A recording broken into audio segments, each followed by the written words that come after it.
बिस्मिल्लाहिर्रहमानिर्रहीम। News with Fatima में welcome.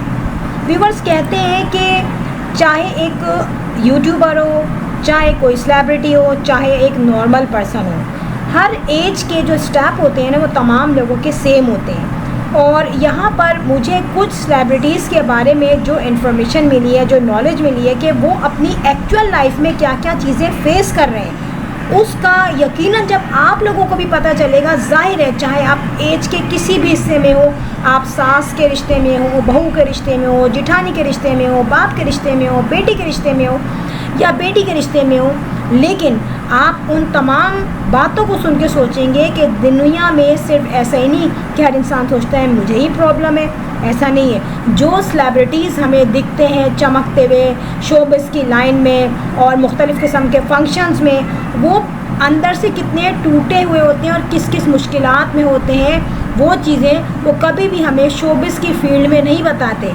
लेकिन उनकी पर्सनल लाइफ जब शेयर होती है तब हमें पता चलता है कि अंदर से कितनी तकलीफ़ उठा रहे हैं। अब यहाँ पे पहली एग्जांपल मैं आपको दूंगी बुशरा अंसारी की। बुशरा अंसारी जो है लेजेंड भी हैं और तकरीबन हर किस्म के जो कैरेक्टर्स हैं उस बंदी ने अपनी लाइफ में निभाए और बड़ा अच्छा निभाया है। यहाँ पर दो बेटियाँ हैं उनकी, दोनों बेटियाँ मैरिड हैं और आई थिंक दोनों अमेरिका में ही सेटल हैं।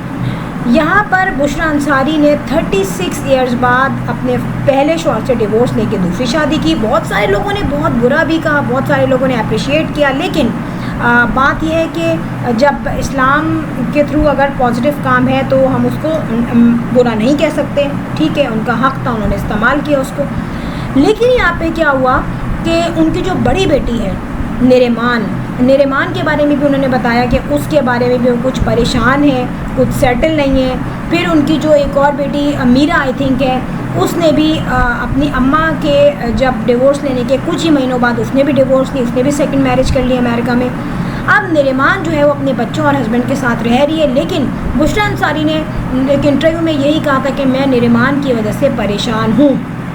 अब देखें, ज़ाहिर है निरेमान की वजह से वो परेशान है, तो बच्चे तो सही है ना, बच्चे तो तंग नहीं करते होंगे। ज़्यादा से ज़्यादा यही है कि वो पाकिस्तानी मॉल में एडजस्ट नहीं होते जब आते हैं, लेकिन एक्चुअल जो टेंशन होती है ना वो हस्बैंड की तरफ से होती है बेटियों के। तो यहाँ से भी बुशरा अंसारी कुछ सेटिस्फाइड नहीं है, परेशानी उनको है। इसके अलावा निरेमान ने क्या कहा, आपको पता है 36 इयर्स बाद उन्होंने तलाक़ ली अपने शौहर से और नए जो उनके हस्बैंड हैं जो कि फ़रा के एक्स हैं, अब वो उनके साथ रह रही हैं और बड़ी अच्छी तरह रह रही हैं। लेकिन निरेमान ने स्टेटमेंट ये दी है कि मुझे अपने अब्बू से आज भी मोहब्बत है, मेरे बाप ने मेरी माँ का जगह जगह साथ दिया। यानी कि जब मेरी अम्मी को एक्टिंग करने के अलावा सिंगिंग भी है और कॉमेडी भी है और सैड सीन्स भी इन्होंने किए हैं, हर तरह का उसने परफॉर्मेंस दी है। तो मैं जब छोटी थी, मेरी बहन छोटी थी, तो मेरे अब्बू बाकायदा PTV और दूसरे चैनल्स के स्टेशंस पे लेके जाते थे और मेरी माँ का उन्होंने बहुत साथ दिया इस शोबिज़ में जितनी वो कामयाब हुई हैं। तो मैं इस चीज़ को अभी भी एक्सेप्ट करती हूँ। हालांकि मेरी माँ ने डिवोर्स लेके सेकंड मैरिज कर ली है, लेकिन मेरे बाप की जो कुर्बानियाँ हैं मेरी माँ के लिए, मैं उन्हें कभी भी नहीं भूल सकती। तो मैं ये कहती हूँ ये बड़ी पॉजिटिव अप्रोच है। और ज़ाहिर है इतने सालों बाद जब डिवोर्स होती है तो औलाद अपने जो उनका एक्चुअल ब्लड रिलेशन है उसको पहचानने लगती है और उनसे बहुत फ्री हो जाती है। अब देखा जाए तो ये लोग भी अपनी लाइफ में मगन हो चुके हैं, लेकिन फिर भी इनके लिए भी रिलेशनशिप दो हिस्सों में डिवाइड हो चुका है। एक वो जो इनका ब्लड फादर है, एक वो जो इनके अम्मी के निकाह में है। तो इस्लामी पॉइंट ऑफ व्यू से भी वो इनके अब्बू ही लगते हैं। अब ये इन पर डिपेंड करता है कि किस तरीके से इन दोनों रिश्तों को निभाते हैं और निभा रहे हैं। अब हम आ जाते हैं यहाँ पे जनाब सबा फैसल की तरफ। सबा फैसल एक ऐसी एक्टर हैं जो कि अभी अम्मा और सास और फुप्पो का कैरेक्टर कर रही हैं, लेकिन फिर भी काफ़ी वर्थ है।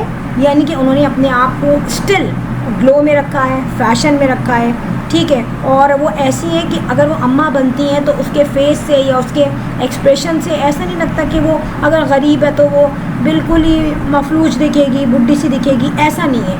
अपनी एज से उसने फ़ाइट किया है। यहाँ पे उनकी जो बेटी है वो भी मैरिड है, जो कि लाहौर में रहती है। अब उन्होंने ख़ुद अपनी बेटी के बारे में बताया कि जब बेटी की शादी हो गई तो वो कराची से लाहौर गई अपनी बेटी से मिलने। तो ये वहाँ बैठी हुई थी उसके इन लॉज के साथ, बेटी भी बैठी हुई थी, तो अचानक से बेटी रोने लग गई और वहाँ पे इनको कुछ समझ में नहीं आया कि मेरी बेटी क्यों रोई है, और उस वक्त उसने कुछ नहीं कहा कि क्या हुआ। बाद में जब वो रोई तो उसके इन लॉज ने बताया कि इनके घर में कुछ दिनों पहले सबा फैसल के आने से पहले चोरी हो चुकी है, और उस चोरी में जितना भी जेवर सबा फैसल ने दिया था अपनी बेटी को, क्योंकि एक ही बेटी है उसकी 2 बेटे हैं, वो तमाम जेवर हो चुका है चोरी। और ज़ाहिर है देखिए अब एक एक्टर है, उसकी कोई ज्वेलरी ऐसी तो नहीं होगी कोई टिकेगी, उसने अपने लाइफ में जमा किया होगा और फिर अपनी बेटी जब बड़ी हो गई तो उसके लिए भी रखा होगा, तो काफ़ी अच्छा ज्वेलरी होगी वो, चाहे वो गोल्ड हो चाहे वो कोई मेटल हो, लेकिन उसको उसकी वर्थ होगी। इतना सब कुछ सुनने के बाद सबा फैसल ने कहा कि मैंने शुक्र अदा किया, और मैंने कहा कोई और बात तो नहीं है ना बेटा, सिर्फ ज्वेलरी की बात थी।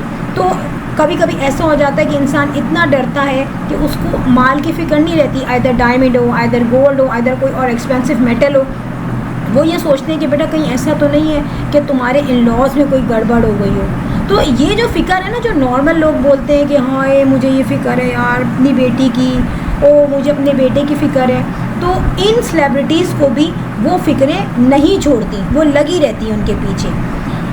अब आप ये देखें कि जितनी भी हमें सीनियर एक्टर्स दिखती हैं, ज़ाहिर है वो सास भी बन चुकी हैं और वो उनकी बहुएँ भी आ चुकी हैं, दामाद भी आ चुके हैं, उन्होंने अपनी लाइफ को काफ़ी टफ़ टाइम दिया है। आप बुशरा अंसारी की एग्जांपल देख लें, बुशरा अंसारी हमें हंसते हुए नज़र आती हैं, चैनल भी बनाया हुआ है, और मैं इस चीज़ को अप्रिशिएट करूँगी कि इस एज में उसने आके, अगर उसका एक हक़ था और वो समझती थी कि मेरी अंडरस्टैंडिंग नहीं होती हस्बैंड से, तो उसने दूसरी शादी की और वो सेटल है, अच्छी तरह खुश हैं वो लोग।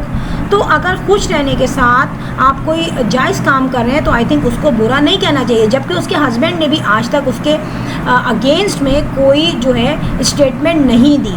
तो ऐसी लेडीज़ जो हैं वो एग्जाम्पल हैं उन लेडीज़ के लिए जो जायज़ स्टेप उठाते हुए डरती हैं। मैं ये नहीं कह रही कि कोई गलत काम करो, एक पॉजिटिव काम है ना, तो उसको हम नेगेटिव नहीं कह सकते।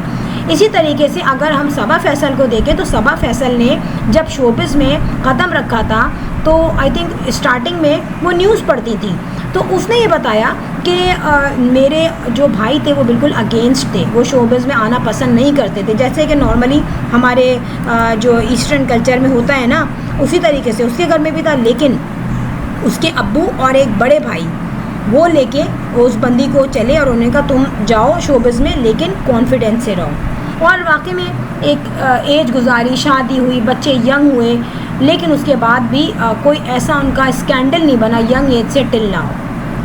अब हम आते हैं वसीम अब्बास की तरफ। वसीम अब्बास जो एक लेजेंड एक्टर हैं, उन्होंने यंग से लेके ओल्ड एज तक के जो कैरेक्टर्स हैं वो बहुत ही अच्छी तरह निभाए हैं, जैसे फिरदौस जमाल हैं, तौक़ीर नासिर है, वसीम अब्बास है, तलत हुसैन, तो ये तमाम नाम जो हैं ये लेजेंड एक्टर्स में आ सकते हैं, बल्कि आते हैं। यहाँ पे वसीम अब्बास का जो बेटा है अली अब्बास आई थिंक नाम है, और वो भी उसके भी काफ़ी अच्छे ड्रामे आ रहे हैं, लेकिन यहाँ पे उन्होंने भी कुछ ऐसी बातें बताई जिनको सुन के बड़ी हैरत हुई। और यहाँ पे मैं ज़रूर ये कहूँगी कि आपकी औलाद जब बड़ी हो जाए तो कम से कम उसको आप ऐसा तो पालो ना कि यार थोड़ा सा तो वो हक़ निभाए, क्योंकि उन्होंने कहा कि मैं जब भी जाता हूँ लाहौर से कराची किसी भी काम में तो मैं अपने बेटे के घर नहीं रुकता, मैं गेस्ट हाउस में रुकता हूँ। तो ये बात सुन के मुझे वाकई में बड़ा अफसोस हुआ, क्योंकि उन्होंने ये कहा कि आजकल के लोग प्राइवेसी पसंद करते हैं, बच्चे अपनी प्राइवेसी जो है वो तोड़ना पसंद नहीं करते। क्या एक बाप या माँ के रुकने से औलाद की प्राइवेसी डिस्टर्ब हो जाएगी? क्या एक माँ और बाप ने जब औलाद को पाला, रात को जागे, अपनी प्राइवेसी को छोड़ के अपने बच्चों को देखा, तो वो क्या प्राइवेसी ख़राब नहीं थी? क्या औलाद ने माँ बाप की प्राइवेसी ख़राब नहीं की? और अगर एक दिन के लिए आपके घर आपके अम्मा या अब्बा आके रुकते हैं तो बड़े अफसोस के साथ कहना पड़ रहा है कि माँ और बाप अगर डरें कि नहीं यार हमारा बच्चा पसंद नहीं करेगा और वो गेस्ट हाउस में रुके, तो ये बड़ा शेमफुल एक्ट है उस औलाद के लिए। ये थिंकिंग ही बहुत गलत है। उस बाप ने अपना सब माजी बताया कि हम बहुत बड़ी जॉइंट फैमिली थी, हम मिल के रहते थे।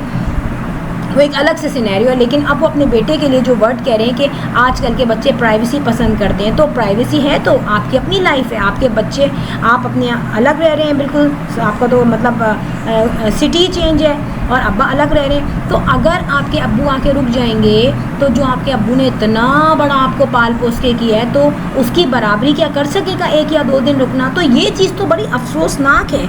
और अगर ये सोच उस बंदे की अपनी औलाद के लिए, तो आई थिंक कोई भी बाप या कोई भी माँ ये नहीं सोचती कि भाई मेरी औलाद की प्राइवेसी ख़राब होगी, मैं नहीं जा रहा, मैं अलग रह रहा हूँ। तो आई थिंक फिरदौस जमाल जो आप अलग बैठे हुए हैं, उनके साथ भी कुछ ऐसे ही होता होगा, जब भी तो वो बंदा अलग हो गया।